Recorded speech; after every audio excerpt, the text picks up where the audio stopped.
Going on, everybody? Oh, let me unmute my mic here. What is going on, everybody? It is Tuesday night here on the OBR streaming network, and you're tuned into Garage Beers Live here. As every Tuesday night, the OBR just kind of lets us come on and talk about whatever we want. It's kind of a OBR after hours type situation. As you all know, the OBR is your one-stop shop for the best Browns coverage anywhere. And it's training camp, and they're in it now. They're in the mix. This is the Super Bowl for them right now, as we're getting closer and closer to Browns season. But we thank them. We thank them so much for allowing us to come on here and just talk about everything Ohio sports here on Garage Beers. Like I said, little Garage Beers after dark, and as you can see, it's a little different setup tonight, as I'm going to be hosting. I'm at Garage Beers, Chad, and joining me is an old broadcast partner of mine, a guy I used to work with. I used to do, as you know, Mike and I used to do high school football games, we still do high school football games out there in Lorain County on AM 30 WEOL, and this man did the same thing. As I'd like to welcome in my old friend Matt Douglas. Matt, welcome into the Garage Beers podcast. You're my co-host for the night. I appreciate it, Chad, man. It's great to be back on the air. It's been many moons, I feel, since you and I have worked together over there at AM 930 doing those high school football games. They were a blast, and when you gave me an opportunity to come back on the air with you, man, I was more than happy to jump on here and do what I could for you, buddy. Yeah, thanks, man. Now we got, as we're waiting on our special guest, as we have got a huge special guest tonight, and that's going to be Blue Jackets President of Hockey Operations and General Manager Don Waddell is going to be joining us here in just a few moments. Like I said, you notice it's a little bit of a different setup tonight. Usually, I've got Mike, I've got Joey with me. Well, Mike decided to go fall asleep at the Hozier concert tonight, as Hozier's music just puts me to sleep. Right? Not a Hozier fan, huh? Nah, not a Hozier fan, right? Where's that at? Is he here in Cleveland, or is he on the road? He's in Blossom. He's at That's Blossom. What I'd heard rumors of this. Are they still doing this with all the storminess going on? I guess they delayed the show, and Mike and his wife Katie, his lovely wife Katie, are just sitting there waiting for the show to start. True Hozier fans. Yeah, true Hozier fan. Well, she is. I think he is That's going good. along with it and maybe just drinking a couple. Well, then he's getting some good grounding points. Way to be, Mike. But yeah, and then on the other side, Joey, I don't know what Joey's doing. He deals with international clients all the time, so he might be on some sort of caper, some sort of heist right now. I don't know what he's doing, but Joey's just doing his thing. But Matt, what how's life been, man? What have you been up to, man? What hasn't been happening? 3 kids now. I don't even know if I had any the last time you and I worked together. It's been great, though, man. It's been fun. I've dropped back from the broadcasting thing quite a bit here recently. I've just become a fan of sports, I think, again. And it's so funny because you point out how we used to call high school football games. And I kind of thought when I stopped broadcasting games, I'd stop looking at newspapers and stop following what's happening. That hasn't been the case at all. I'm still grabbing the papers on Saturday morning, looking up who's leading the LC8, all the good stuff, SWC, what's happening here and there. So I've become a bigger fan, I think, now that I'm not as involved with it. But I'm still looking forward to tonight for sure, talking a little hockey. Yeah, I mean, you're just dusting off the old broadcasting chops, For man. sure. I mean, did you think you lost it? You would lose it at all? Were you nervous at all? Please, you don't lose it. It's like riding a bike. Once you got it, you've got it, isn't it? No, sure. A little nervous. Been a while. Usually there wasn't a camera on me. That's why I chose the radio path. I was joking. My new job, they did a phone interview, and I was hired as the looks. Then when I got there, they realized, yeah, there you go. You got it. But, no, it's great to be back. I enjoy doing this stuff. It's great talking sports. There's obviously lots going on at this point of the year. The Olympics are going on. We've got Browns football getting ready to kick off on Saturday with the preseason. Talking a little hockey is spring, but preseason for the Blue Jackets is going to start here in a month. So exciting times ahead for sure. Yeah, absolutely. As we see our special guest is going to be here in just a moment. As we are, I'm waiting for him to pop up on the screen here. I know he's probably waiting here but I'm waiting for him to pop up. Why don't we do our Garage Beers of the Week segment real quick? And Matt, what are you drinking tonight? I'm going plain and simple, nothing too crazy. I went with the Great Lakes Elliott Ness. What better way to honor a man who fought against prohibition and fought for prohibition, I guess, on the other side of things. Got old Al Capone, had a movie made after him, The Untouchables. So went with the Great Lakes Elliott Ness, an amber lager. Nothing too fancy for me. I'm a pretty low-down, low-key guy. So just went with the Great Lakes lager, the Elliott Ness, and I love the image of him right there doing his little thing as he's trying to catch the bad guys. Beautiful, beautiful. And I'm going with Big Oyster Brewery here in Delaware, my favorite vacation spot. It's the Noir et Bleu. It's a Belgian triple, and it's 9%, and I can't even describe to you how tasty it is, and it's so delicious. Now, like I said, it looks like I might be having a little bit of a technical difficulty. I'm looking to see as our special guest is waiting in the wings, but I need a spot to pop him up here.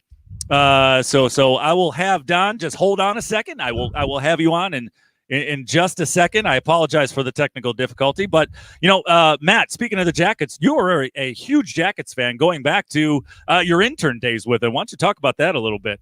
Yeah, started, obviously big fan. Somehow my parents are both from Ohio. I grew up kind of here and there and everywhere, but grew up a Blue Jackets fan, probably more so because of my brother. Got into the media thing down in Columbus. Got to intern with the radio group at the time, George Matthews, Bob McGilligan were the radio play-by-play guys. Spent a lot of time hanging out with them under the leadership of Russ Mullahan. A lot of tutelage from him as I was able to kind of cut my chops with those guys, getting down in the locker room, talking to some of the players. Unfortunately, it wasn't one of the greatest seasons. It was that 2010? Has it been that long since I've done it? 2010 season where things didn't necessarily go as well as one would have hoped, but there, like any season, were some shining moments. They had a game against the St. Louis Blues in which they scored 8 goals. I remember that one pretty fondly. And then they also had another game against the St. Louis Blues in which I got to hone my radio chops, go down, interview the players after the game, and unfortunately for me, on that one, we lost the game or the Blue Jackets rather lost the game by a score of 8-2 or 8-3 that night. So it was a trying time trying to figure out what questions to ask the guys, but a good time certainly in Columbus, learning from some of the best in the game. I think anyone who's a broadcaster can appreciate George Matthews and the things he used to do. He was one of those guys who just knew everybody and could talk to anybody as though he knew them for years. So it was a lot of fun getting in there with the Blue Jackets. And then obviously did some off-ice stuff with them, some game op stuff with them after my internship, and obviously have followed them ever since. Yeah, and and you're looking at this team now. What are your thoughts on the last couple of seasons? Well, obviously, the last couple of seasons, I don't think necessarily went the way Blue Jackets fans would want them. They showed some hope there right after Tortorella left, and 2001, I believe, that 22-23 season under Brad Larson. It looked like they were going to have their struggles, their growing pains, but it looked like they were going to get back into things pretty quick, and then injuries and other mishaps obviously led to the last 2 seasons going the way they did for the Columbus Blue Jackets. But they're young. And when you look around the NHL now, it seems like youth has really led the way for a lot of these teams having success. The Blue Jackets seem to have the recipe there. You just got to mix it up and make the cake. All right, there he is. Now I see him popped up there. So all is well. Again, I apologize for the technical difficulties, but folks, huge guest on the show tonight, and I apologize for the delay once again. But this man, he's born up in Detroit. He's played Division I college hockey. You can document his hockey career all the way back to 1976, and I hope I don't make him feel old, but this introduction deserves it, Matt. He was a Division I college hockey player up in Northern Michigan. He was a 7th-round pick by the LA Kings in the 1978 NHL draft. He spent 3 years with that organization and played better parts of 9 seasons as a pro, mostly in the IHL. He also tried out for the Miracle on Ice team, and I'm sure we'll get to that as well. He was a head coach for the San Diego Gulls, an interim coach for the Thrashers down in Atlanta. I don't know if you remember him or remember them. and he basically served in just about every executive role that you can think of, from the IHL to the Olympics to USA Hockey to the NHL. You would think that this man would be exhausted at this point in his career, Matt. But luckily, he has brought his talents here to Columbus as the president of hockey operations and general manager. So he brings all that experience. Please welcome into the Garage Beers podcast, Don Waddell. Don, welcome on to the show. I apologize for your wait. I hope you're not mad at me. Not your fault, Chad. We're going to blame my PR guy for putting me on the team. So you're off the hook. So I apologize for being tardy. I don't like to be tardy for anything. And so now we're here and we'll have some fun. Listen, you're not tardy at all. Are you? Like, I know you're a 5 a.m. guy, so this must have been a long day for you. So are we keeping you from something? No, not this time of year. It's I love working out of the office, and many nights I'm here until 9:30, 10 o'clock. So it's just a normal day for me, and I'm happy to be able to join you guys at this hour.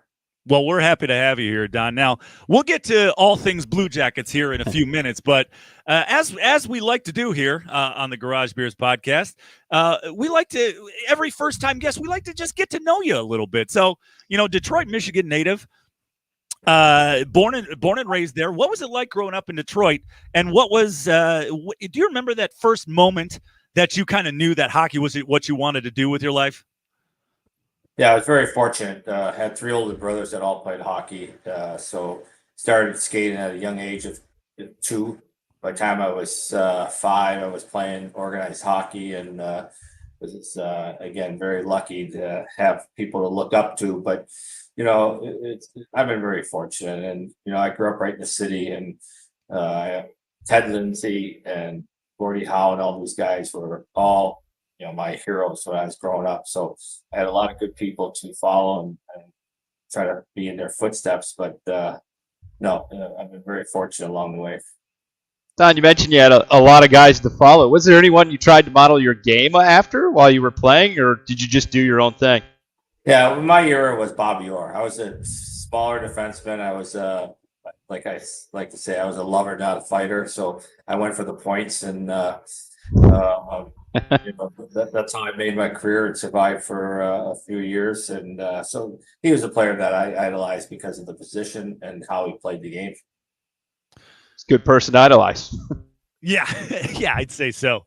Now, you went on to play, like we said, Division I college hockey at Northern Michigan. You look back at your collegiate days. I mean, you see it so many times, from back then to nowadays. What do you remember? When you look back on those years up at Northern Michigan, what sticks out to you? Well, my freshman year of 1976, it was the first year Northern had Division I hockey. I can remember the first series we played St. Louis, the Billikens, and we lost the first game 5-0. We lost the second game 5-1. I scored with about 5 minutes left in the game, and you thought we won the Stanley Cup. We scored a goal. So great memories. We built that team. We started off freshman. Time my senior year, 4 years later, we lost in the NCAA finals to North Dakota. So it was great. Great 4 years there, coached by Rick Comley with a lot of great players, and memories that I'll never forget. For those who don't know, Northern Michigan is located in Marquette, Michigan, up in the Upper Peninsula. What's it like up there? Were you guys kind of the big ticket in town? Did you get some fans going? Yeah, we did. We drew very well. But remember, when we started hockey there was 2 guys one running a football team, Steve Mariucci, and one running the basketball team was Tom Izzo. So we were kind of second fiddle or third fiddle, but those guys lasted a year, then they graduated. And so we became the big men on campus, so to speak. But great times at Northern. And I tell everybody, I went there, had to go to school, play hockey, and I always ask people, do you know what the N stands for? And my expression, it stands for knowledge. Yeah. Okay. Good. Now, like I said, 7th round pick of the LA Kings in the 1978 NHL draft. I always love to hear these stories because it feels like everybody's draft story is just kind of has their own little unique twist, unique story to it. When did the draft become a reality for you? What was it? Did you find out like a day later, like a lot of the guys back before, the internet existed, cell phones existed. How did your draft story go? But we weren't real familiar. It was 1978. We knew the draft was happening. And Tom Laidlaw, who went on and had a great career in LA, and the Rangers was my defense partner there for 4 years at Northern. And we both had the same agent at that time, or representation, I guess, instead of agent. But we both found out the next day. We didn't find out the day of the draft. We found out the next day, and just finished our sophomore years, and we both stayed for our junior and senior years, and we turned pro at the same time. Pretty cool. Did you have aspirations? Obviously, you did. The success you had at Northern Michigan of playing professionally, and when you got that call the next day that you were indeed drafted by the Los Angeles Kings, pretty exciting moment, I'd have to assume. Yeah, no, you dream about playing in the NHL, and I was. I think I was fortunate because I got to play one game in January of 1981. A lot of guys that get drafted don't ever get to play a game, so. Sure. I felt like, I was going to get that opportunity. And, I look back, I'm so lucky. I had that chance to play pro hockey, went to Europe for a couple of years, and then had the opportunity to get into coaching and management. And, I wouldn't trade it, certainly like to have a long NHL career, but how my steps have gone throughout time, I'm very pleased to be here at this point. Did you get any ice time that game? I'm sorry? Did you get any ice time in the game? Well, the first shift I got scored on because we were playing the Rangers, and I was a great defenseman. Ron Greshner was playing left wing. He came down on a one-on-one on me, and big Jerry Korab, they called him King Kong, came over and threw a hip check, but he missed Greshner and hit me, and I fell to the ice and went in the top shelf on Mary Lassard. So 30 seconds in the game, I was -1, and fortunately for our team, we only had 5 defensemen, so the coach Bob Berry didn't have a choice but to keep throwing me back out there. Hey, makes for a great story, at least, right, Don? Yeah, you mentioned that you had that progression of playing. You played some years in the IHL, in the minor leagues, and then you go on to coach again in the IHL out in San Diego and some other cities as well. Did you always think that was going to be the natural progression for you, or were you not quite sure where to go? I knew about 3 years in my career that I wasn't going to be a regular NHL player, and so I started thinking about coaching and managing and paying attention to what was going on. I was still a young person, and when I got offered in 1988, I guess I got offered. I was 27 years old, 28 years old, and got offered the coach GM job in Flint in the IHL. Accepted it. I was way in over my head. I wasn't ready for it, but survived that year, and then stayed there one more year as a GM. We were a Rangers farm team, and then went to San Diego in 1990. So I knew probably 3 or 4 years into my career as a player that this is what I wanted to do: get into coaching and get into management. Now, I want to take it back for just one more second, then we'll move forward, because I read that you tried out for that 1980 Olympic team. What was that experience like? Well, it was outstanding. I got to play, I think, 19 or 20 games that year, including the famous trip to Europe, where we skated all night. One night, it was, again, something that I'll never forget. I got hurt in the pre-Olympic tournament down in Lake Placid, and unfortunately couldn't stay with the Olympic team. But I'm so happy for those guys. I know what they went through. A lot of them are still very good friends of mine. And to be a part of it, to play part of the season with them was a true honor for sure.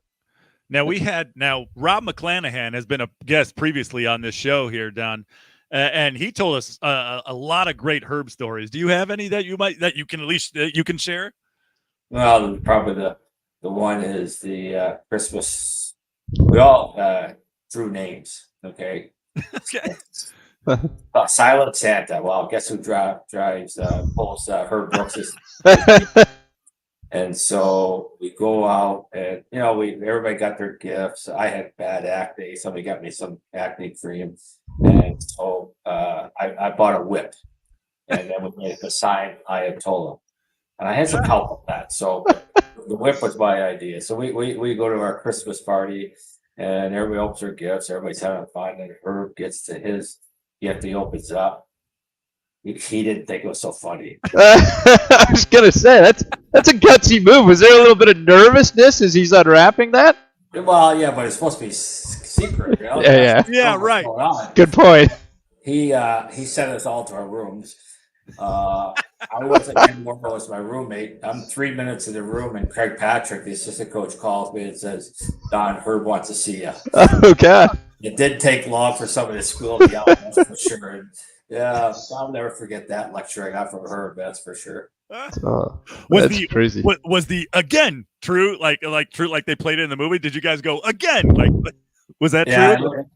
For the most part, the movie was great. Actually, I always Yeah, say we always it's a movie, so they're going to add a few things here and there, but the movie was very, very true to the whole year, especially the times that I can account for that I was, physically there. But talking to the guys over the years, they did a great job with that.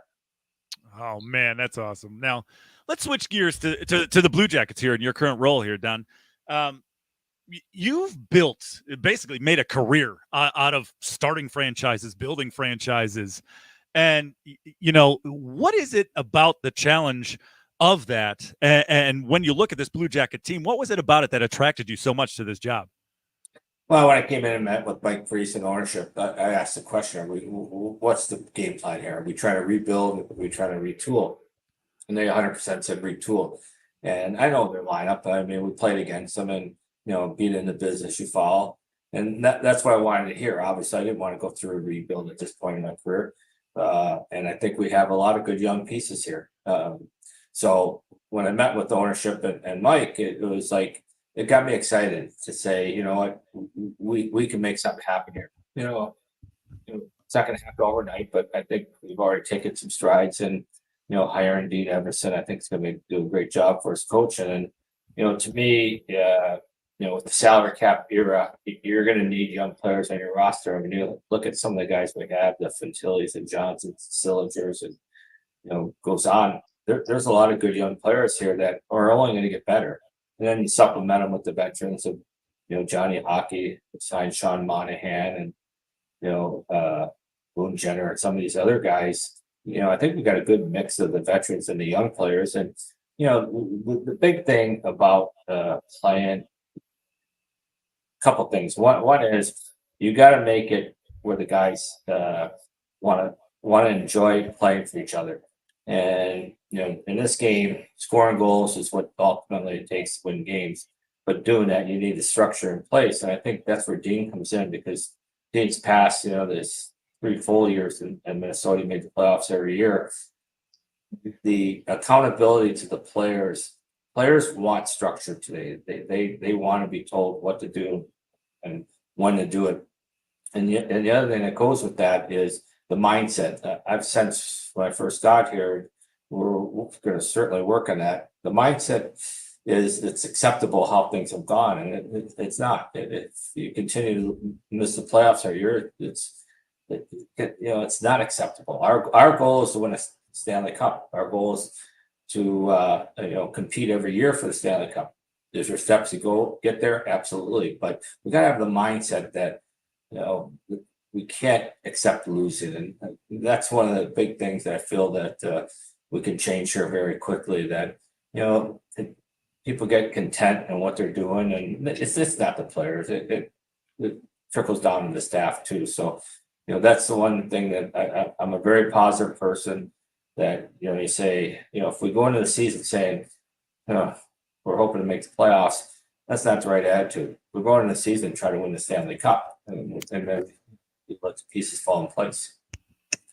Don, when you come into a team like Columbus, do you have a blueprint that maybe you've used over the past in Carolina, in the Atlantas, in the IHL experiences?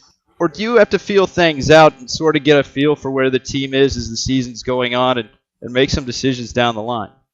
Well, there's no doubt. You know the players from a distance, but you don't know them in the locker room. And one of the big questions when I was calling the players when I first got the job: do you want to be part of the success or not in the future?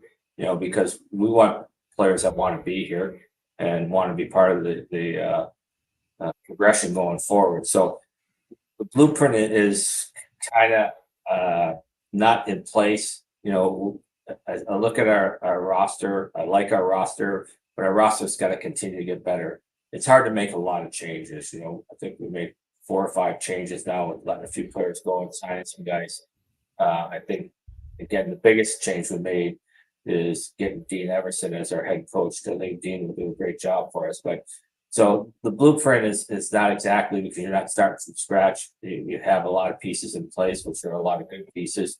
Now you got to supplement those pieces with even more players around them. So not looking for wholesale changes. I don't make changes for the sake of making change. Every change we make is to try to make our hockey club better.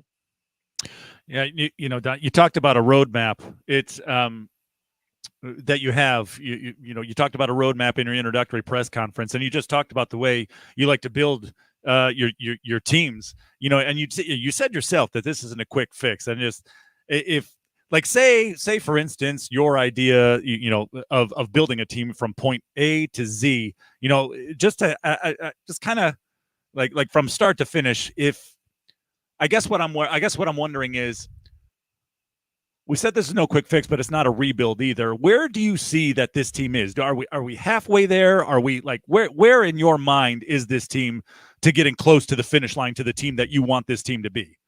Yeah, well, I think a couple things with that.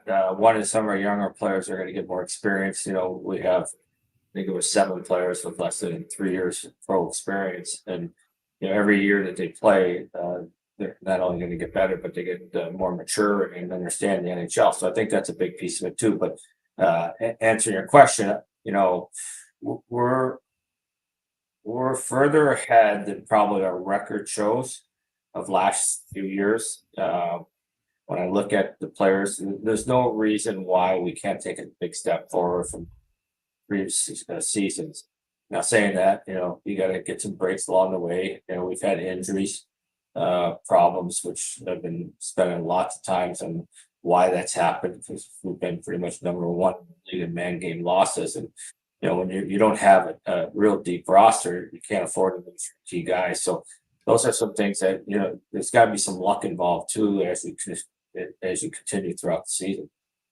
Is that one of the areas Dean Evison helps fill in as well? You mentioned you've got some young players on this squad. Dean Evison obviously played for quite some time in the NHL, has coached in the NHL as well, and might be able to help these young guys get to where they want to be. 100%. We had the luxury, and I know people were wondering if I was ever going to hire a coach, but there was 32 teams, 31 teams had a coach. We were the only team that was still looking for a head coach. And when I let Pascal go, I think it was a week before the draft. We had the draft coming up. We had free agency, and I said, we don't need to be in a rush for this. We got to do our due diligence, and all these guys. Great support from Rick Nash and Chris Clark and John Davison to go out and talk to everybody about any potential candidate to coach our team. And we did that for almost 3 weeks before we formally interviewed him. We talked to some guys along the way, but we formally interviewed. And I think that was a huge advantage for us to be able to not have to rush into a decision. And everything kept coming back to Dean. And so when we brought him in here, and we all interviewed him, it's clear that he was our number one choice. And I think Dean, what you see is what you get. I think he can be very hard, but he's very fair.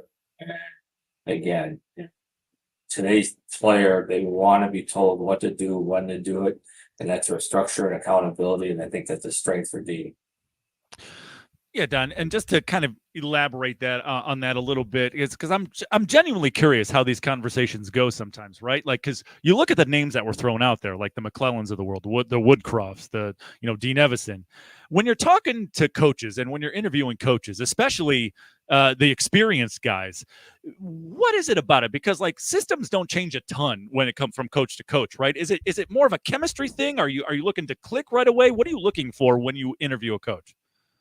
Yeah, I think the relationship, you find out quickly if you're going to be able to work well with somebody. But with Dean, it was 100% his passion, and he wanted this job clear cut. He was very upfront about it, and every time I talked to him on the phone, he had done his homework on the team. He clearly had the passion, and then brought him in. He showed that to everybody. Not only, obviously, I think his knowledge of the game is outstanding, but he really believed that he could help this team take that next step. That's what you got to have. Everybody's got to be on board, as I said before, and particularly when you're talking about your head coach. He's the one that's pulling the strings behind the bench and deciding who's going to play on what line, the power play. And Dean brings that, not only that accountability culture, but very much the passion to get the job done. You mentioned you had time to decide who your head coach was going to be. As you get hired as a GM, obviously you've had years of experience with it, but is it hard to be patient?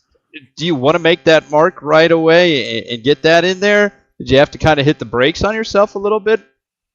Well, I'll be honest with you, I had so much going on that it didn't really, I said, I don't have the time to really focus on this until we get through free agency. Sure. The draft is coming up, and my last few years doing all the jobs I did in Carolina, I didn't get out to see the players, and we had the 4th pick in the draft and another pick in the 2nd round high, and along with all the rest of the picks. I watched so much video of these players just to get to know them, because, like I said, the 4th pick is critical that we hit that right.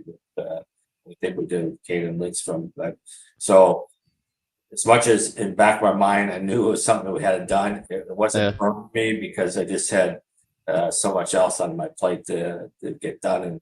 And the one thing we knew, the draft, the NHL wasn't going to postpone the draft. The NHL wasn't going to postpone free agency. So I knew those were hard dates that I had to be prepared for. And then we'd get on to the coaching. There's no place to appeal a later draft, is there? Yeah, no, I wish. The bubble in Vegas couldn't hold off, huh? I was going to say, had you already been researching, or what was the preparation like as opposed to past draft years? Well, I wasn't very familiar with the draft, I'm going to be honest, in Carolina, because of the way the setup was there. And we were, obviously in the playoffs there. I spent very little time in the draft. And so, this all happened.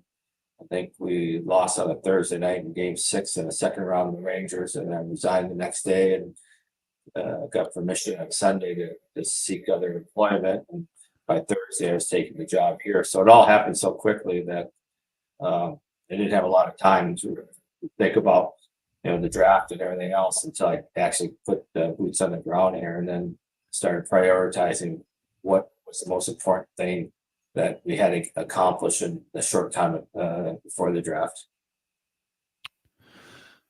Now, it looked to me like, you can tell me if I'm wrong for sure, but it looked to me like there was a clear plan in this draft. That was to add size, skill, and speed. Now, was that the motive here? Because the motivation here, the plan, because those first couple of picks, these guys are going to be huge. These guys are going to look huge on the ice here, Don. Well, I can't say it was an exact plan, but I spent a lot of time those 2 weeks before the draft looking at what we already had and who we drafted in the past, who was coming, and we have some really good players coming, but we're not on we're on the smaller size, let's just say, of NHL today. So in the back of my mind, when I met with our scout group out in Vegas before we did our pre-scout meetings, I made it known that unless there's special players, I'm not going to rule out if there's a great little player, a smaller player that's really going to help us. But I said, if everything's equal, we need to add some size and speed, and some muscle to this team. And so, like I said, when I look back at it, I never thought that we'd end up with all the big, strong defensemen as we did. But after the draft, what you do, what I do anyways, after the draft, you draft these guys, because some of them weren't on my radar at all. I started watching video of them, find out what kind of player they were before they get here, and then we had development camp right after. So, you get that opportunity to know them a little bit through video, and then you get to meet them and see them in person. And as you walk away from the draft, time will tell, because as we all know, the draft, none of these guys are coming out immediately and playing for us. Over the next few years, we'll see how well we did, but I feel very good about on draft day and the days after watching these guys. For the young guys. Sorry, go ahead, Chad. No. I was just gonna get a quick follow up because I gotta know: was the Sphere just wild? No, just to be in. Was the Sphere just ridiculous? Yeah, it was quite an experience, for the NHL to pull that off in there. When you're down on the floor, you don't get a good feeling for how big the place is until you see some of the video from the draft of how big this building was. When you're on the floor, you don't get to see the whole seating bowl as much as the video shows it. But what the NHL did out there, I've been to too many drafts, I guess, but this was incredible and the experience. And because right now that's going to be the last draft in person for the time being. We're going to do drafts in our home cities going forward, at least for next year. And so to leave on that kind of experience was pretty outstanding. It's fun to watch. Pretty neat to see the guys pop up on the big bubble on the outside so everyone could kind of witness who had gotten drafted. But I was just going to ask a little bit about the young players, Don. You mentioned the development camps. I know the prospect tournament's coming up, I believe, in Buffalo this year, in the near future, here at the beginning of September. Is this the first chance you get an opportunity? Obviously, you've seen them play in the minors or in college or whatever clubs they may have played with over in Europe, but is this the first chance you get to see them kind of together as a team in that NHL setting? Yeah, 100%. I've only seen a few of these guys live that are going to play here over the years. So this will be, it's great for them. I think these rookie camps and tournaments are excellent because it happens to the young players. If they just come in and, years ago, they used to come in the big camp, the intimidation of coming in that locker room with all the best players was overwhelming for these young players. And so I think these young players having this opportunity for 3 games to play against their peers where they feel good about their game. We get an opportunity to see them play against guys of their ability and age before they get in the big camp. And I think it's a great lesson for the players, but it's a great scouting tool for us and management. Now I know this is this might be too much inside baseball. I don't know if it's boring, but I'm just so curious about the general manager position when you're drafting these young kids, right? And you see a lot of these guys, they're going back to juniors, they're going back to, some of them might even sign their entry level contracts. Like I'm just curious, what are those conversations like, right? Is it as easy as just, no, I'm going back here, or are you trying to convince them to see if they come up? Like what are those conversations like with your young draft picks? Yeah, most of those conversations will happen more at our rookie tournament, and then when you get to training camp, you don't want to break any dreams before they come, right? Yeah, everybody's got that opportunity to make a team in September, and over the year I've had lots of surprises. We had a kid, Seth Jarvis, that we took 13th, and in my mind he was going back to juniors regardless of what happened. He was so darn good in training camp. We were forced to keep him. And he made his way to the team, and now he's going to be a heck of a player in Carolina. So I always say, what you try to do, you want to tell the kids when they come to development camp, ask questions, but more importantly, prepare yourself that you're trying to make this hockey club. And when they come in, and first wave will be in Buffalo, and then big camp, and we'll see where it goes. And then when you sit down and talk to the kids after, a lot of them, that are junior age, played in the Canadian Hockey League, will go back for another junior year, and a couple of the Europeans will go back to Europe. So, to me, you want to give everybody that hope, and because that's their dream of playing the NHL. If I draft them and say, "Well, we'll see you in 3 years," that's probably not the best approach to take, in my opinion. Don, is it important for you as the general manager to see these guys at these prospect tournaments and get an idea for when, where, and how they might fit in with the team? For sure. And I think that's I look at it as one of my things I feel like I do best is projection. It's all about projection, because, I keep looking at my board over here, I want to know who's coming next year, the year after. And it may change, it might change throughout the year. But I always feel like once I see a player play live, I'm going to have a pretty good idea of when he's going to have a chance of playing for our NHL team. So I think it's critical for me to see those guys play in those atmosphere and that atmosphere, and then again see them here in training camp. A lot of the guys will get a chance to play in real NHL exhibition games, which is a great recruiting or scouting tool for us. Don Waddell, you've given us a lot of time, and we're so grateful for it. We just got a couple more for you before we'll let you get back to your night. I'm just going to sleep here tonight, so it doesn't matter. Oh, really? I'm is that a cot or a desk? I can't tell. Is that a cot or a desk? That's over that way. Oh, okay.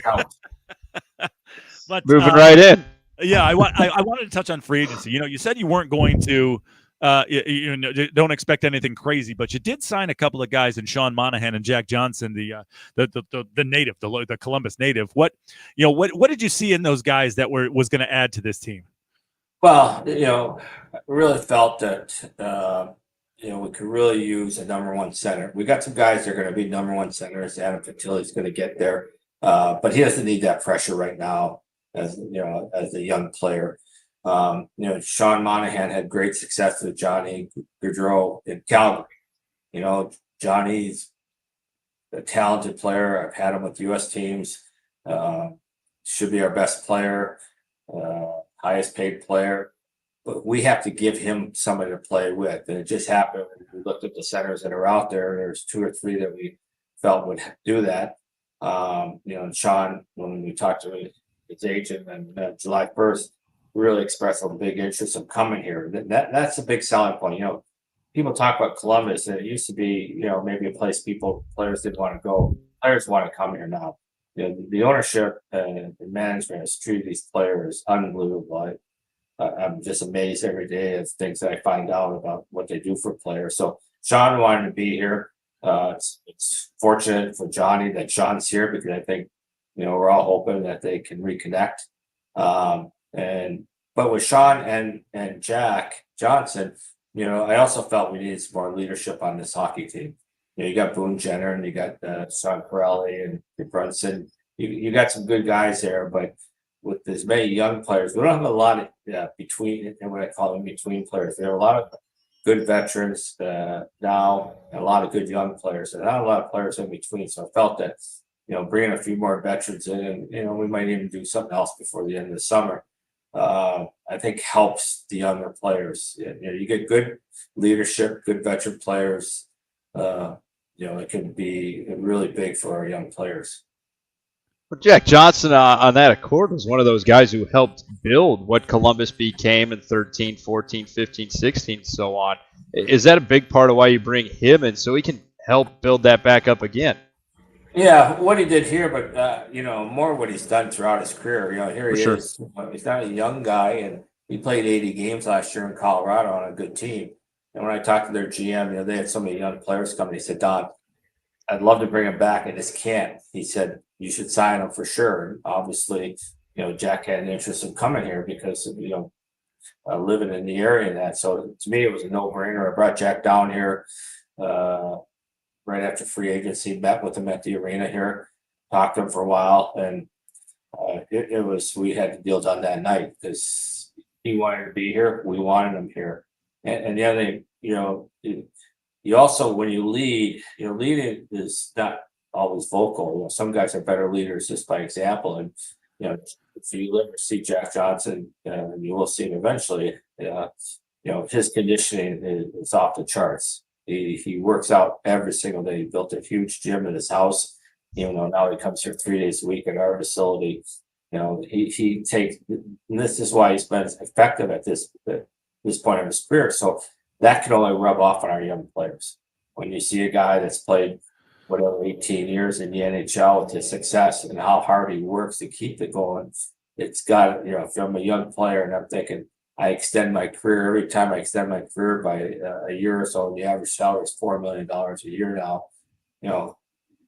It's pretty good living to me. Now, Don, I know you probably can't tell us much, and I know you can't tell us much, but I have to ask because this is going to be a hot topic till something happens. What have the conversations with Patrick Laine have been like, or his representation, and where do we stand in that situation? Yeah, lots of conversations. Patrick's made it clear that his time in Columbus is done in his mind. Saying that, we just aren't going to just push him out the door. We got to try to find a deal that makes sense for us, and that's the hope. But I can't guarantee it because it's he's got a big salary cap number. Teams are a lot of the competitive teams that are always in there are at the cap already. So it's not the easiest deal to be made. Obviously he just got out of the program last week, which is a big step for him, and I'm happy for him. But now, we're talking to everybody that we possibly can. Can't say that it's someplace where I'm close at all. I think it's going to take some time to try to figure this out, and hopefully that it ends up a win-win for both of us. When a player, just because a player doesn't want to be here doesn't mean you're automatically going to trade them. But I understand the circumstances here are a little different, and so we're trying to make the best of it. Now, one last hockey question here for you, and then I got a couple of little quick hitters here, Don. So obviously the goal every year is to win a Stanley Cup. But in your mind, when this franchise becomes a Stanley Cup contender, something they've never done in the history of this franchise, what type of team is in your mind is it going to take to get there, right? Because every team is built a little differently, right? And you talked about it in your mind, but in your mind, what does this team look like when it starts to contend for a Stanley Cup? Well, it starts. I believe it starts down the middle. It's a baseball analogy. You have good centers. You're really good at the back end. Your defense, to me, is a critical part of your team. The less time you play in your zone, the more chances you have to score goals in this game. Whoever scores the most goals wins the game. So, and then it comes down to goaltending. You don't have to be great goaltending. You have to be solid goaltending. The days of the Martin Brodeurs and the Lenny Belforts, all these kind of guys, those days are there's a few and far between. There's still a few great ones, but your goaltending needs to be solid. But more importantly, if your defense is really good, the least amount of time you spend in your zone is critical. I'm a big zone time person because of what I just went through in my former team. The less time you play in your zone, the better chance you have to win games. And then down the middle, for lots of reasons. Offense, defensively, face-offs. Face-offs is an overlooked thing in our sport, I think. Face-offs, you start with the puck, you got a better chance of scoring more goals again. Start if you're a 45% face-off team, you're always chasing the puck. It's just harder game to play. Or if you start with the puck more often, it's going to give you a better chance to have success with them. So that was pretty much the key as we continue to build this and look to try to bring a championships here at Columbus. Has Cheryl sold the house in Carolina yet? Is that why you're sleeping in the office? House is sold. Okay, all right. I was a little disappointed because it took about 29 hours to sell it, but we're very fortunate. It sold quickly.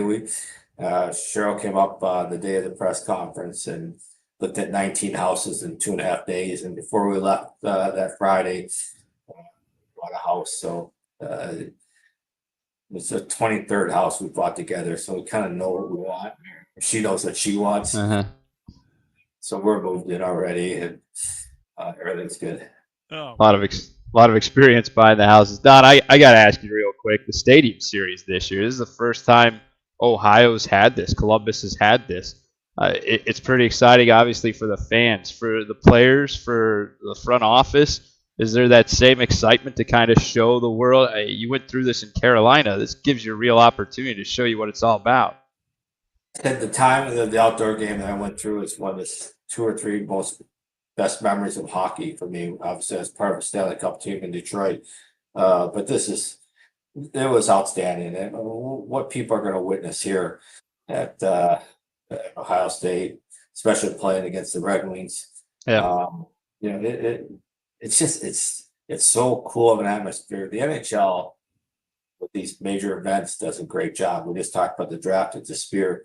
The show that they put on is incredible. Obviously, the game's important. It's a 2-point game, but what happens around the game, the activities, it's once in a lifetime. You know, you get the outdoor game, you might never get it again, or it's going to be probably 20 years before you get it again. So playing at the shoe, as I learned all these names around the city here. I just actually toured it last week, so it was very impressive. I really hope people get that opportunity to come out. It's going to be a great experience. Don Waddell, you have been so gracious with your time, and we are so thankful. For sure. We are again, we can't wait to see how you build this franchise and turn it into a Stanley Cup contender. Again, we're so grateful for your time, and thank you so much for joining us here on the Garage Beers podcast.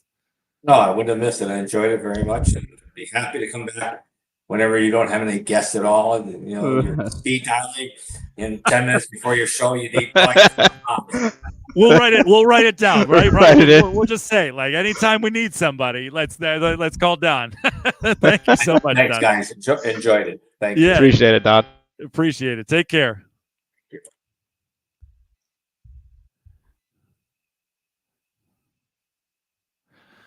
And that was Don Waddell, president of hockey operations and general manager of the Columbus Blue Jackets. Matt, how awesome was that, man? It's not very often you get a chance to have a conversation with a president, a general manager of any company, let alone a sports franchise. And here we had Don Waddell. I don't know your takeaways from that conversation we just had, Matt. Yeah, he's a down to earth. I think one of the things I love about doing what we're doing right here is the research that we put into it and the things you learn about people. And what I learned about Don Waddell is the guy's traveled. He's been here, he's been there, he's been everywhere. He never was a big-time NHL player, but he played professional hockey for years on years on years. And we didn't get to this. There's always questions you leave out, but at one point he was running a porta potty business in Toledo. It had success. We didn't forget to bring it up, but he had success with that, and then he goes back into coaching, and he's one of those guys. What I loved about the hire initially, and when you saw it, the way he turned Carolina into a blue-collar team. They became gritty. They were winning pucks at the net. He got Rob Brindamore to come in. He was that style, one of the guys who led Carolina to their Stanley Cup championship all those years ago. And that's something I feel the Blue Jackets lost there for the last few years. And that's what was so big in those years with Nick Foligno, with Cam Atkinson, with everyone on those squads, the Jack Johnsons. It just kind of was starting to go away again. And now you've got another blue-collar guy in. I think he's going to set that tone again, looking at these free agent signings. You mentioned the Monahan signing. I love that one. Played with Gaudreau in Calgary. He was a winner in Winnipeg last year. At one point, they were the best team in the NHL record-wise. He's going out there. He's bringing guys in. Dean Evison, I like that pick as a head coach as well. He's a veteran. Like I mentioned, he's a guy who's played in the NHL. He knows what these young guys are looking for in their career. So I think talking to him just reassures that. As fans of the team, as fans listening, hopefully you get that takeaway as well. I mean, he's here to make a mark, and he's done it everywhere he's been. Yeah, you could tell. I mean, you could just kind of tell. And you know what? I appreciated his honesty too. Like you don't typically get that. Like the Patrick Laine comment that he meant that he said. I mean, he could have very well said, conversations. He could have very well given us GM speak, and conversations with Laine are ongoing. We'll hopefully he comes back. No, he was like, you know what? Patrick Laine's time in Columbus is done. Yeah. Right. I appreciated the honesty. He's been that way in his press conferences as well. I mean, he's spoken. When the question gets asked, he gives you the answer. He doesn't beat around the bush. I think this is going to be, I hope, great for Columbus and the Blue Jackets, and I hope this franchise starts going the right way again. Now, I want to get your thoughts on something before we transition to the next thing here, Matt, because obviously the conversation surrounding this team, this team can when they're going right, can score with anybody. They have the talent to put the puck in the back of the net, right? Yeah, they've got the skill. But they've had trouble keeping the puck out of the back of their own net. Like, where do you stand as far as this blue line and the goaltending goes? Well, that's what he mentions, defense. He went out and got some defense during the draft. He's, I'm sure, looking to see what he can do as far as we go through the rest of the season. He brought up the fact that goaltenders got to be there. I think he made good signings in free agency, bringing Jet Greaves back. I know he's been playing most of his time here in Cleveland, I should say, but I think that's a guy that really has a future. Seeing him, I know you've seen him in Monsters games. He's got potential to be a guy. He's just got to finish putting the puzzle together, I really think. And then you've got the goaltending. Elvis Merzlikins, we'll see what he's capable of, but we know he's capable of being a solid goaltender as well.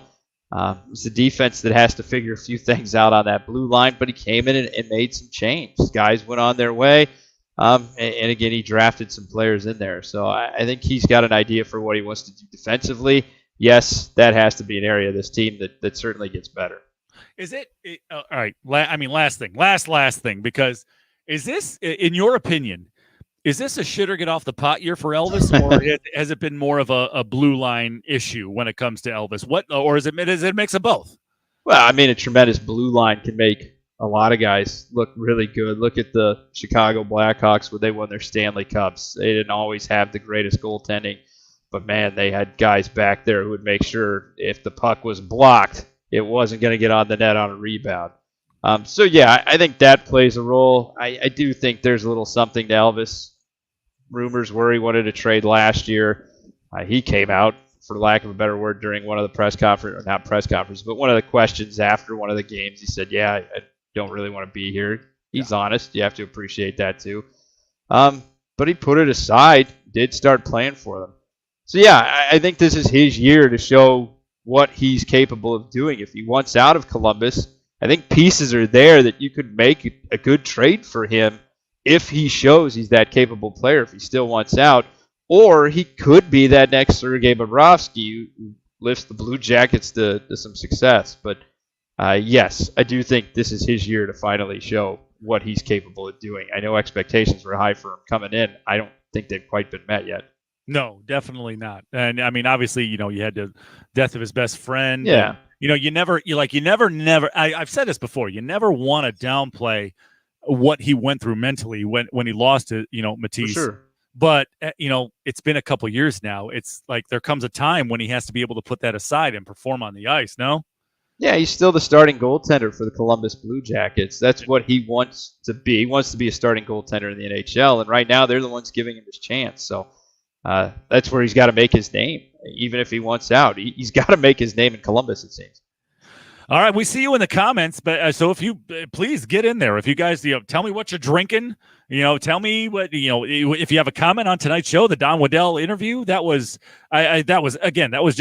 just incredible, and I can't wait for the world to hear it. Let alone all 600 people who are in this live stream right now, Matt. We got 600 people. Can you believe it? That's crazy. Yeah, that's fantastic. It was a fun interview. Now, before we transition to the next thing, because I want to touch on a couple of other things before we get out of here for the night, let's go to one of our favorite segments of the week, and that's our asshole of the week. We're going straight into that? Straight into it. And we usually kind of cut the show in half. And this is we just call out somebody who deserves to be called out for being an asshole. It could be funny, serious, whatever. What is your asshole of the week here, Matt? You're making me go first. You told me about this segment. I've been watching, obviously. I knew about the segment as well. I've seen how you guys do it. I don't think I've had a harder decision maybe in my life than coming up with this one. I knew the area I was going to, but I couldn't make the decision on who exactly it was. On one hand, I was going with an individual. I was thinking a whole country because of the Olympics. But I'm sure everyone who's been watching Mondo Duplantis, we saw him go up, break the world record in the pole vault for Sweden. He was born in Louisiana. What are you doing, Mondo? What are we doing? His mother's Swedish. His dad's from Louisiana. His brother played baseball at LSU. America's pastime? And you're jumping for Sweden in the pole vault? Come on, Mondo. All kidding aside, amazing what that guy ended up doing. And then they showed him meeting with his girlfriend, who's apparently a Swedish supermodel. So I guess the Swedes had some incentives there as well. I think his dad is actually the coach for the pole vaulters in Sweden as well. So they did what they could, but his native language is English. Seems a little shaky to me. So I'm calling him out on that one. Mondo Duplantis, sir. You son of a bitch, Mondo. Yeah. Sweden a little bit for stealing him, too. Come on.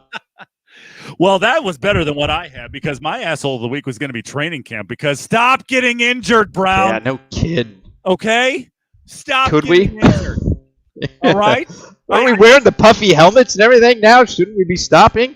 Yeah, people were asking me like, "Oh, Brown's training camp." I'm like, "No, I'm not excited. Just like this team is good for once. Just don't get hurt. I want to get out of it, yeah. I don't care what they just don't get hurt, and people just keep getting hurt, Matt. So training camp's an asshole for me. I'll go with it. I think that's absolutely fair. As Cleveland fans, I think we feel that more than most teams when we see the injuries in training camp. Yeah. Well, here we go. And Sean out in the comments here says Storms are assholes as well. Yeah, Storms are. That's fair. I wasn't ready for that one. That came on me kind of quick. I didn't think we were going to get what we got. Yeah, for sure. Storms are definitely assholes because my God, was that wasn't a storm. That was a warning from God. Yeah, that was like, right? Hey, I'm still here, guys. Yeah, it was like, I'm going to beat up South Carolina and then sucker punch the Midwest. I wasn't ready for that at all. Yeah, exactly, man. Jeez, oh man. But I'll give it that for sure. Yeah, I mean, if anybody else has an asshole of the week, put it in the comments. If you got a good one, we'll put it up there. But let's move on now. Let's stick with the Browns, since we just talked about the training camp. A report came out today that the dome is definitely getting built in Brook Park, Matt. I mean, what they're saying. Just your overall thoughts on that. It's interesting. We're living in the year 2024. The Browns want the new stadium. They seem to be able to get the funding that they want to build it in Brook Park, not in downtown Cleveland. I guess they got to go ahead and do it. They've got to go ahead, essentially, don't they? I know there's still that whole I keep hearing about this, the Art Modell rule. I don't know how that associates. Brook Park's not another state. It's right down the road from Cleveland. So it seems a little weird to be like, oh, someone has to be able to purchase them. But again, it seems like an odd thing because no one would purchase them, I don't think, knowing that you can't move them just down the road if you wanted to without some sort of vote. Right. So either way, it stays with the Haslams and they move them down the road to Brook Park, I feel. Right, yeah. I mean, so I think it's happening. Yeah, I think it's 100% happening. I mean, that when you look at that stadium, first of all, it's a cookie cutter stadium that was just built way too quickly, right? There was no thought being put into it. The NFL just wanted to rush the Browns back to the NFL. So they screwed them, yeah. Threw up something. And logistically, that stadium is tough, right? I know people are going to talk about nostalgia. Right, I know people are going to talk about what's going to happen to the pit, what's going to happen to the Muni lot. All you're doing is switching the location that you get hammered at before you go into the game. Yeah, right? There's going to be stuff down in Brook Park, I would imagine, popping up as soon as that stadium pops up. People wanting to make their money the way they can. But yeah, I agree with you. My favorite part of last year was, I think, when the Browns clinched the playoffs and everybody was leaving the stadium and whoever was showing it, ESPN, ABC, NBC, was like, oh, the Browns fans all going to celebrate. And they're like, that's the only exit. That's the only way people can go to get away from the stadium. Like, I'm not saying they weren't celebrating, but it wasn't exactly what they were saying. Exactly. Any Browns fan, I think, knew that. And then on the other side of that, how could you not want like a fancy new $1 billion stadium that you're going to go indoors? You're not going to have to worry about the elements. Like, sure, put your Carhartt on in December to get hammered in the parking lot. Then go in, and you know what? You're comfortable. You don't got to worry about wearing hand warmers. I mean, maybe I sound kind of diva-ish here. No, you're right. But you're going to be comfortable watching this game, right? I mean, for as much like bitching as people will do, Matt, that stadium's still going to be full every Sunday. So I get the backlash, but at the same time, at the same token, I don't, because it's gonna be like incredible, the neighborhood that they're gonna build. Yeah, that's my favorite thing with sports fans. Me being one as well. I'm accusing myself of this, but almost the hypocrisy I feel in that, like, oh, these guys, they can't do that. I'm never gonna watch them again. And then the next week you're at the game or have it tuned up on the TV, and they're still making the same amount of money they were off you anyway. But I agree with you. I think you look at the excitement that came to Cleveland this year when we had opening day for the Guardians. We were hosting the women's NCAA championships. The moon somehow miraculously was going right past the sun at the perfect time, and we were in the perfect location. Everyone wanted to be in Cleveland. And I think that bigger stadium, that dome stadium, allows for more things like that to happen. Granted, in Brook Park, but it's a stone's throw from Cleveland. I think when you get big events that could pop up there, like NCAA tournaments, things of that nature, Cleveland will be visited. People can stay in Cleveland, drive into Brook Park, and still enjoy the city, I think, from that standpoint. So I think it ends up being a good thing one way or another. Maybe I'm wrong on that, but I agree with you. The nostalgia thing is certainly going to be missed by many people. Well, sure, and I get it, right? Like, you can't, like, discount it, Yeah. right? Like, all the older Browns fans, like, I was, that old stadium, the lakefront, was a part of my life, a part of our life, till what, 94, 95? Yeah, and there's something unique. I mean, football stadiums don't have their uniqueness. With it being right on the lake, it kind of gave it its own little feature, its own kind of personality. Yeah, but when a WrestleMania comes here, when You're right. I don't know, Taylor Swift can come perform in Cleveland in February. Enough said. T Swift, we're there. Yeah, like, are you really going to bitch that much when you have something year-round to be able to go to? I don't think so. No, I think that makes perfect sense. Plus, it gives you venues, as you mentioned, WrestleMania. We just hosted SummerSlam. It appeared to be a success from everything I saw. So we set an American SummerSlam attendance record. Yeah, how about that? An American? We did beat Europe. Who'd we lose to? Not. Yeah, they made sure they made sure they specifically said America.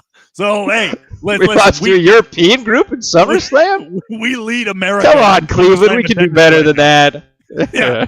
America, right? That's what they say, America. Like, we lead America in SummerSlam attendance. Well, at least we got the American record. Thank goodness for that. Yeah.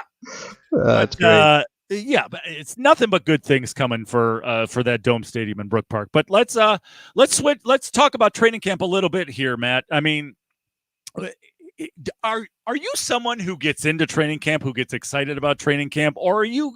Because me personally, I'm not getting excited about this Brown season till the third preseason game, because I just don't need to watch Watson throw 10-yard outs to Elijah Moore like 5,000 times. I'm not going to watch Watson at all, apparently, Saturday. Yeah, no, on Saturday, he's sitting out, everyone's upset. I do think it must have its place. I would think for a guy like Watson, who hasn't thrown the ball in quite some time, it might be a good place for him to get some game reps against live action, to actually be hit. I don't know if you really want to consider that a good thing, but it's something he's got to get used to after not playing for a while. But no, I don't get excited for training camp. I'll probably miss the game on Saturday. I think my wife has plans on going somewhere. I'm not that upset about it. It's training camp. Right now, the Guardians are one of the best teams in baseball, so I'm a little more excited about them. But no, the training camp and preseason football was a thing I think I got excited about in my high school years, maybe college years. But as I've grown up, I've got too much other stuff going on to watch pretend football games that count. They're not pretend football games, but you get my point. Like, they don't matter anywhere. They don't count towards the standings. I know we as Browns fans there for a while like to brag that we went 4-0 one preseason, but no one really cares. Preseason Super Bowl champs, Matt. Yep, exactly. That's what we had to hang our head on. How sad was that franchise there for a while? But things are turning up. So, I'm a big proponent of let's let guys rest right now and see what they do with the regular season. Or we had 16 games now, 17 games in the regular season. So there's plenty of time to get going, I think, after weeks 1 and 2, although I always seem to get league play or division play going off fast. Yeah, exactly. Now, obviously, the last thing I want to touch on with the Browns is these Brandon Ayuk trade rumors. What do you make of them? What are your thoughts on them? Did I see something on social media that he was supposedly at the Hopkins airport or something the other night? Was this just rumor, or did someone actually catch him? Like, people are trying. People will Photoshop anything these days, right? just to get some likes. It'd be remarkable, I think, if Cleveland was able to bring him in, if they were able to keep their core the way it is right now. I don't know how that's possible, because if I'm San Francisco, I'm saying you're going to have to give me quite a bit for this, regardless of what Ayuk wants. But if they could put him there, man, with Deshaun Watson, if he's capable of doing what we all think he can do, to have Cooper, Ayuk, and Jerry Jeudy, I mean, you're talking about a scary, scary offense. Yeah. Now, if it means getting rid of Amari Cooper, do you still take Brandon Ayuk? No, Amari Cooper, I think, has been too valuable to this team lately, and Ayuk's younger. I get that, but I feel like Amari Cooper is one of your core guys. Maybe I'm wrong. I haven't been in the locker room by any means, but it seems like Amari Cooper is one of those Jarvis Landry kind of guys. He leads by example. He's not as vocal, but he certainly seems to be the guy who kind of leads that receiving core and is getting guys where they need to be. Yeah, and still has number one receiver ability. Like, it's. I mean, obviously, if you had to give up Amari Cooper in a Brandon Ayuk trade, you get it, because when you look at the landscape of the NFL these days, so much emphasis is being put on age, right? Age guardrails, they call it. Yeah, right? yeah. So I mean, and Amari Cooper is going to be on the other side of 30 here, coming up shortly if he's not already. I don't know exactly what age he is, but and then you look at Brandon Ayuk, he's 26. He's got a higher ceiling. He's got upside. So it's a really interesting decision to see if that the Browns are going to make. Supposedly there's a framework for a deal in place, and it's Brandon Ayuk who he wants to go to between the Patriots, the Browns, and I guess the Steelers have re-engaged. So are they back now? The Steelers are like eggs. They're in, they're out. They're in, they're out. Exactly. They're good for you. They're bad for you. They're good for you. That's last I'd seen. I thought the Steelers had been out again. Yeah, according to Adam Schefter, they have re-engaged. So they're back in it. And which is interesting to me, because it's not a Steeler move to pay a guy, because it's reported that Ayuk wants $30 million plus a year, and that's just not a Steeler move. The Steelers do not pay big tickets for a lot of guys, right? They're a franchise that historically gets the most out of their guys, and then when they want their big ticket, they kind of get rid of them, or they kind of give them an offer and say, this is the most we can do. If not, buy. And which is fine for them, right? Because they draft so goddamn well, and I hate them for it. And everyone that's does. Part of the reason why I hate them for it, because I want the Browns to be the Steelers. And they look like they're on their way. But it just doesn't seem like a Steelers move. So it's going to be interesting to see how that plays out. Yeah, I agree with you. I think that's always been one of the remarkable things about the Steelers is regardless of who they get, and I mean, everything aside, they get a quarterback from Miami who ends up being one of the big names in the NFL by the time his career is over. They seem to know when to get rid of guys, too. Le'Veon Bell, the whole Brown situation.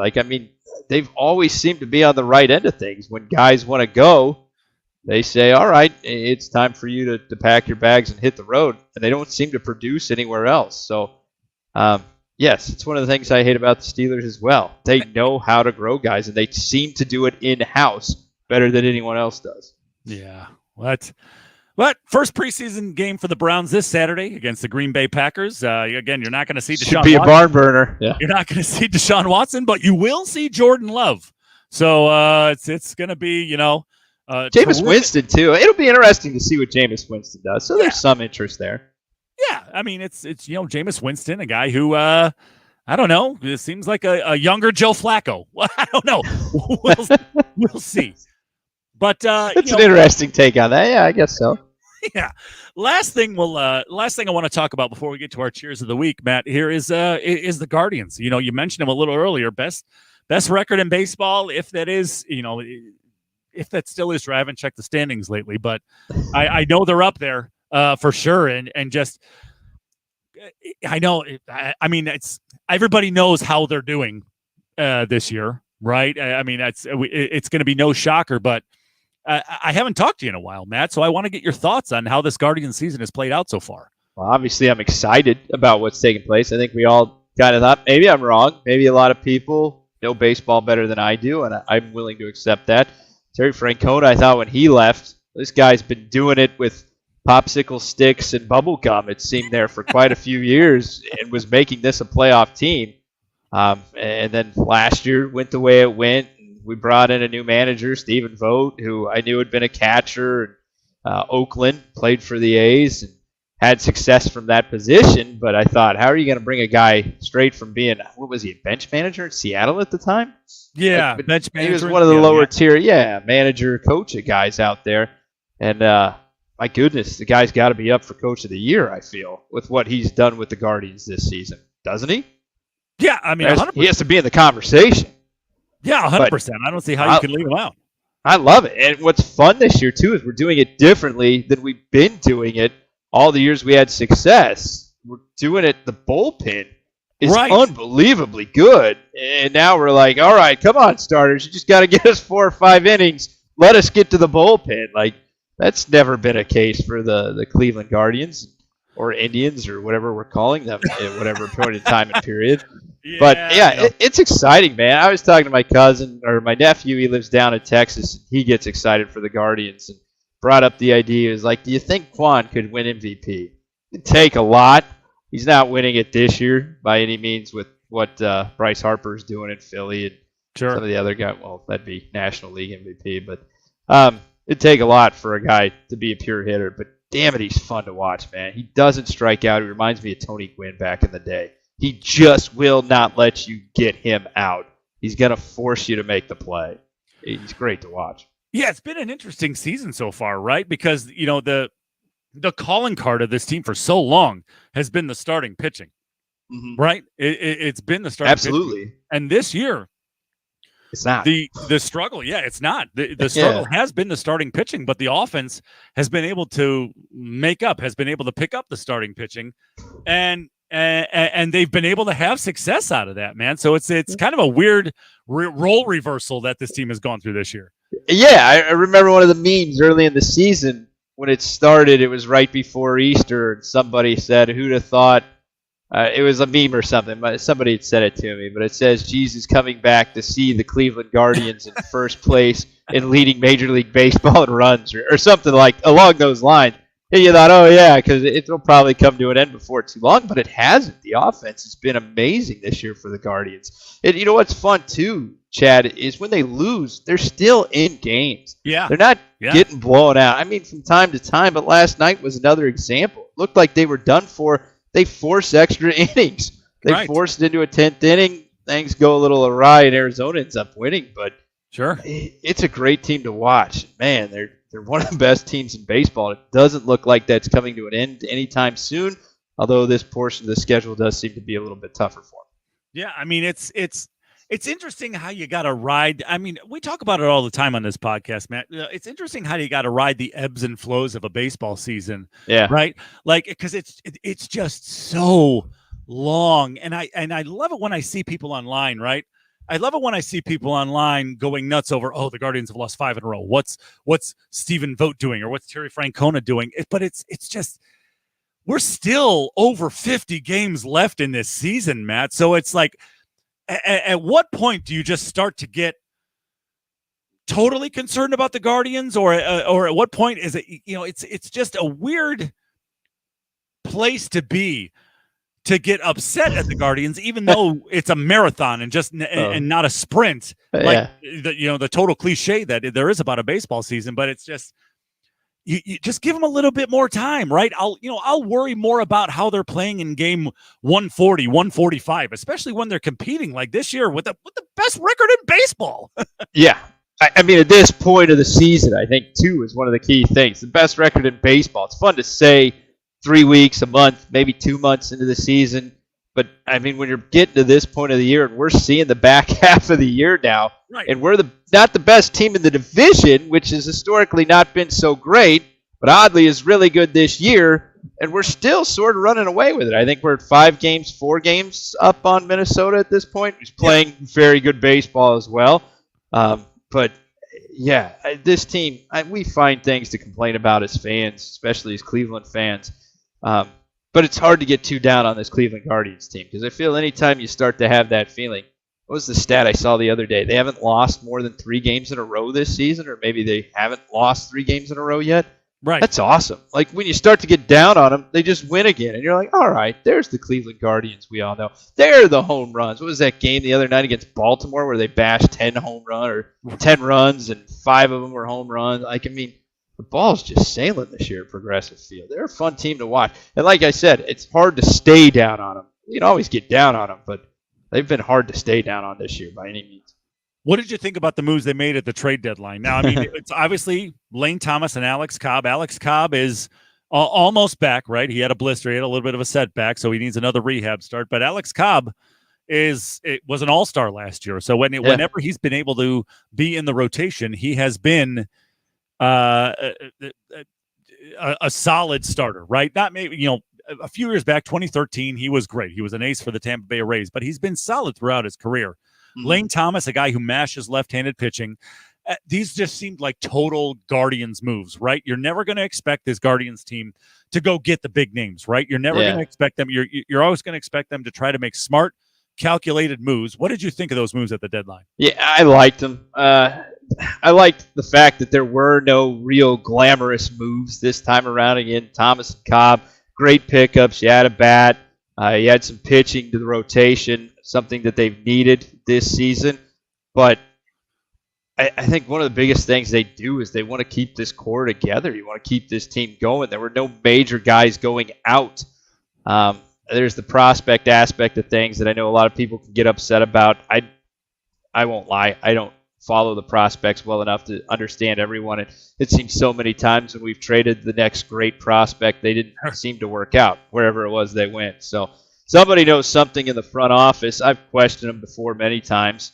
I think we all sort of do. And somehow this team, either in spite of the front office or because of the front office, always seems to have the success. So I've given up questioning them in a negative way, but I do like the additions they've had here at the trade deadline. Well, it's interesting that you say that, right? Like you've given up questioning them, right? But for so long, it was. I mean, they're cheap. They don't spend money. They don't make moves. Like when in reality, in the past, when they've contended, they haven't been shy about making moves. But like I said earlier, it's calculated moves, right? Should we be past the point? As Guardians fans / Indians fans of questioning this front office because they just kind of are what they are at this point, right? Yeah, I mean, look, we can argue that they make enough money. They should be spending a little more as fans. That's very easy for us to say. Nobody's putting the money in our pockets. But yes, I would say with the front office doing what they do with the amount of money they're told they can spend, they seem to always figure out a way to make this team competitive. So I will tell you that I'm not going to question until I see the product on the field. And when it starts to go bad, I'll say, whoa, what were they doing in that case? But it seems like so many times, oddly, they've come out on top. I know there's a few botched trades in there over the last couple of years, but you forget about them due to the fact that this team continues to have the success that they do with kind of these homegrown guys who've been playing in the minors, coming up to Cleveland and having the success they have. The Quans, the Ramirez's, everybody's. Beavers. Yeah, 100%. So it's going to be interesting to see how the rest of this Guardians season plays out. I mean, obviously, I think they're totally going to win the division. I mean, now when it comes to tough division this year, though, it is a tough division. I mean, the Royals are surging. I mean, the Twins are going to be there. But yeah, I mean, with this team, what appears to be headed straight towards the playoffs. What do you make of this team as far as the postseason goes? Now, again, I don't want to just put the cart before the horse here, but if this team is able to make the postseason, what do you give them? The chances that you give them come playoff time. What do you think? Yeah. Best of 7 series against some of these teams, particularly the AL East, where things are always tough. Yankees seem to have figured out whatever they were screwing up earlier. The Baltimore Orioles seem to play very well against us. I think it gets tough. AL West always seems to give us headaches, whoever we end up meeting with, anybody out there. I don't know, but I think obviously we're on the right track. As I mentioned before, I think the stat was they haven't lost more than 3 games in a row. If they have, it hasn't been very often, and they haven't done it much this season. So I think they're a team that's very capable. You hear all the time, Major League Baseball's postseason is more about who's playing at the right time. Look at the Rangers last year. Perfect example. Everyone was giving them crap because they were celebrating a wild card when they blew the AL West division to the Houston Astros late in the season. You just got to get in. and you just got to perform at the right time. And by God, if this team performs in the playoffs, if they do what they've been doing this year, when they get the offense rolling, when the bullpen can come out and shut teams down, this team becomes one of the scariest teams, I think, in the postseason. So I think they have real good chances. All right, so let's transition one more time to the Cavaliers here, because we're going to talk about the Cavaliers. I want to touch on them just for a little bit here, Matt. All right, I'll do my best with basketball, yeah, and then get to our cheers of the week and get out of here, because we are approaching the 90-minute mark, which is where we like to, we typically like to end things between the 90 and 120-minute mark. Glad I could help you get there. I appreciate you and all that you stand for.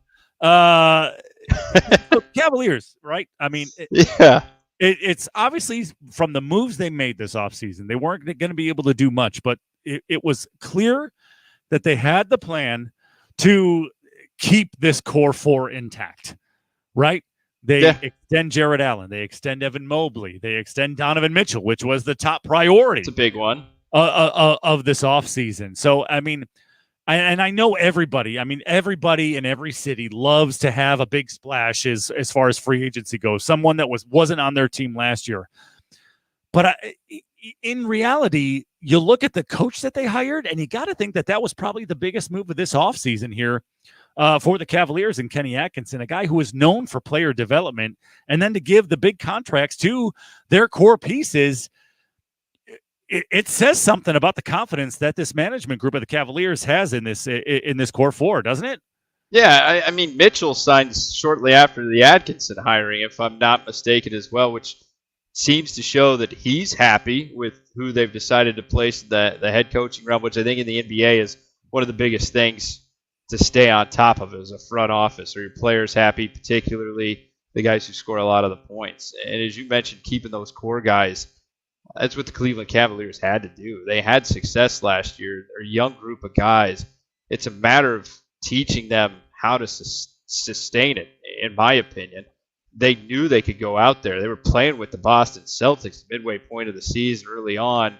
They were beating teams nobody thought they could go out there and beat. And I remember listening to some radio shows, and people are talking about, well, the West is the complicated division of the conference. The East is the Boston Celtics. And lo and behold, 2 days later, the Cavaliers handed to the Celtics. So I think they're an exciting team. They're a young team, and they got to learn to sustain it. And hopefully that's what Atkinson can do. Teach them it's an 82-game season. Just because you're good at this point of the season doesn't mean you're good at that point of the season.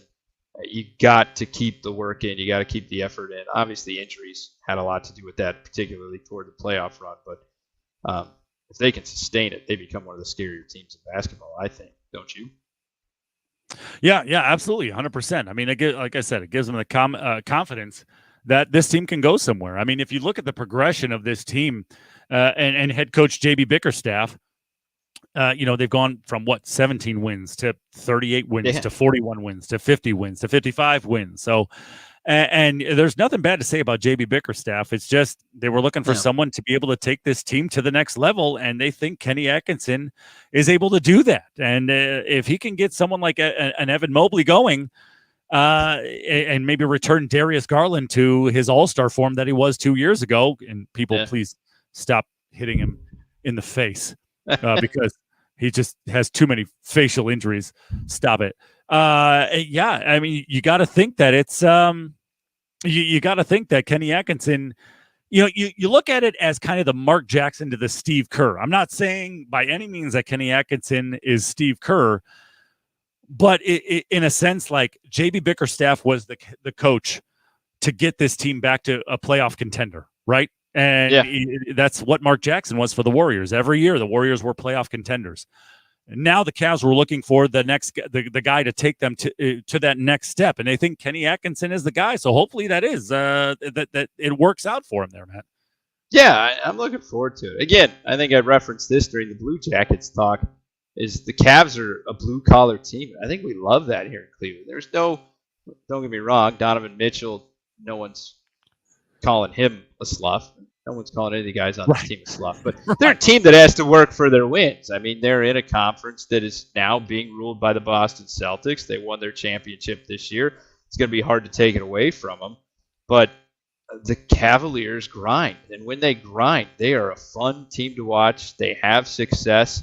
They just beat up on teams. You can watch their games, and you just see teams wear down against the Cleveland Cavaliers, and unlike they do against other squads. That's my takeaway on what they were able to do last year when they had those successful runs. All right, Matt, we have reached. We did it. Over an hour and a half here. And there's the number of people watching this has only increased, Matt. We're now almost up to 730 people here. They must be clicking on the wrong link or something. Watching the show, yeah. And I don't know. That's awesome. It must be bots. It could be bots. Yeah, they're not expecting me. They're quickly shooting off there, right? But let's get to our final segment of the week here. Let's get to our cheers of the week before we send out our thank yous. Matt, who is your cheers of the week? Let's end on something positive here. Let's go. Man, I didn't stray too far on my cheers for the week from my asshole of the week. I'm staying in the pole vault pit in the Olympics. I live in Olmsted Township now, and we got a big celebrity jumping in the pole vault pit. I'm assuming fan of the show. She was on the show. I listened to it.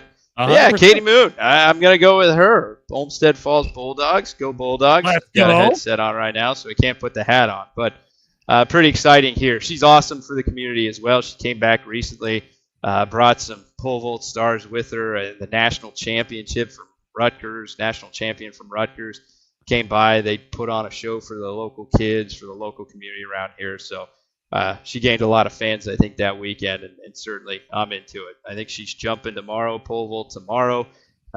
So I'm excited for that. So my cheer to her is she goes up tomorrow is to try and get that second gold medal that she got out in Tokyo. Let's get it done in France. And either way, she's a winner. Folks here in Olmsted Falls love her. One of the sweetest humans I think I've ever talked to in my life. Just a big old sweetheart. Yeah, it was like I said. She did that pole vault thing here at Olmsted Falls, and she had nothing but great words for the community. Stayed, signed autographs for the young girls who were there watching her. As a father of 3 girls, that's one of the coolest things. That's awesome. I think you can get there. Yeah. That's awesome. Well, we'll have to have her on again once she wins the gold medal. Yeah, that's a good idea. Yeah. I'm going to stay in the Olympics here for my cheers, Matt, and I'm going to give my cheers to Cole Hocker for winning the 1,500-meter final. And it is being touted as the biggest upset of the game so far. That's what they're saying. Yeah, he was. It was supposed to be between a man, Josh Kerr from Great Britain, and I can't pronounce the guy's name from Norway. But yeah, I couldn't either. But yeah. I saw that as well. Yeah, yeah, it was supposed to be a race between those two, and Cole Hocker just dug in and was able to sprint his way on the final straightaway ahead to an Olympic record in the 1,500 meter, and was able to get the gold medal. So my cheers goes to Cole Hocker. Gold medal winner in the 1,500 meter. So what a performance and great job. Jeez, man. Perfectly fitting. I think he ran a 3:27 to win that. I like to run, but I assure you I'm nowhere near a 3:27 mile. Nope. I can't even come close to that. I get excited when I hit 8 minutes. I'm like, look at me. Yeah. Meanwhile, he's finished it twice at that point. My best mile ever was 5:15, and that was in middle school. So that's nuts. Yeah. Yeah, so that just goes to show you, folks. But I like it, Cole Hocker for sure. That's going to do it here for us, guys, on episode 224 here of the Garage Bears podcast. 224 episodes in, incredible, Very right? Nice, yeah, and that is incredible. And we're not done. Right? We're just going to keep on going and going and going. That's awesome. Thanks so much for letting me hang out with you tonight, Chad. That was a blast and a lot of fun, kind of digging up some of my old broadcasting memories, getting to hear. Loved having you, Matt. Loved having you. And that's the only thing left to do is send out our thank yous. First off, a big thank you goes out to the president of hockey operations and general manager of the Columbus Blue Jackets, in Don Waddell. He gave us way more time than he probably should have, but we just are so grateful for the conversation and everything that he talked to us about, and his honesty. It was terrific. Second thank you goes to the OBR. Again, I said it at the beginning of the show. They let us come on here and talk about whatever the hell we want. Even with the OBR being a Browns-specific podcast, or Brown Specific Podcast Network, to be able to come on here and do what we do is a real treat every week, and we just appreciate the OBR so much. And the last thank you goes out to you, the listeners. The comments were active tonight, and we really appreciate it. And we hope you keep with us, man. Again, we're going to keep this train rolling every Tuesday night on the OBR at 9 p.m. The OBR After Hours. It's like we would call it. I like to get a little set the mood a little here, Matt. I feel like that's an 80s thing, right? When there are a bunch of shows after dark. The OBR After Dark. But yeah, that's going to do it. Be sure to tune in next week for episode 225. Mike and Joey will be back for that as we're going to continue to bring you more here on the OBR Streaming Network. For Matt Douglas, I'm Chad Meyer. We'll see you next week, everybody. Good night.